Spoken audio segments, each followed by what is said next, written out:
इतिहास ने जिन परिंदों को उड़ने से पहले ही भुला दिया, उनमें से एक था शेर शाह सूरी। मुगलों की नींव हिला देने वाला वो योद्धा जिसने दिल्ली को बिना खानदानी विरासत के जीत लिया था। पर अफसोस, जिसे इतिहास की किताबों में सिर्फ एक पन्ना भी ठीक से नहीं मिला। उसका असली नाम था फर्रुख शाह। बिहार में जन्मा पठान वंश का एक साधारण जवान, पर जब अंदर आग हो तो किस्मत भी रास्ता बदल देती है। शेर शाह ने सबसे पहले बिहार और बंगाल की सत्ता हथियाई।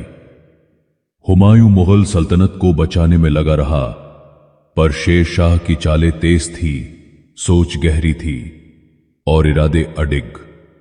1549 चौसा का युद्ध हुमायूं को बुरी तरह हराया गया।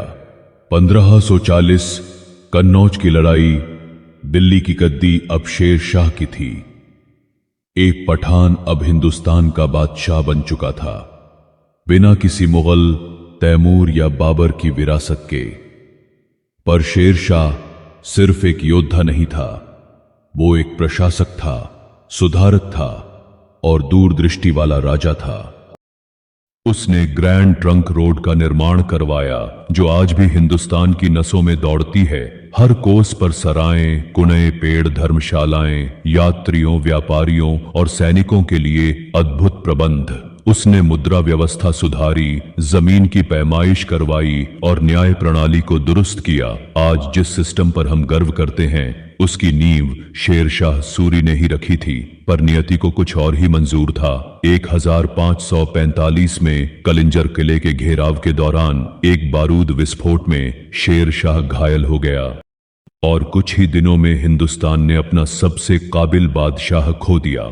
शेर शाह ने मात्र 5 साल राज किया, लेकिन उन्हीं 5 सालों में उसने वो काम कर दिए जो अकबर ने 50 साल में किए। और यही कारण है कि कई इतिहासकार कहते हैं, अगर शेर शाह और कुछ साल और जीवित रहता तो शायद मुगलों का नाम इतिहास में कहीं न होता। आज हम इतिहास को फिर से टटोलते हैं तो पाते हैं कि असली बादशाह वो नहीं था जो दरबार में बैठा रहा, बल्कि वो था जिसने जमीन से उठकर तख्त छीन लिया और इंसाफ दिया। शेर शाह सूरी एक योद्धा, एक प्रशासक और एक अधूरी महानता।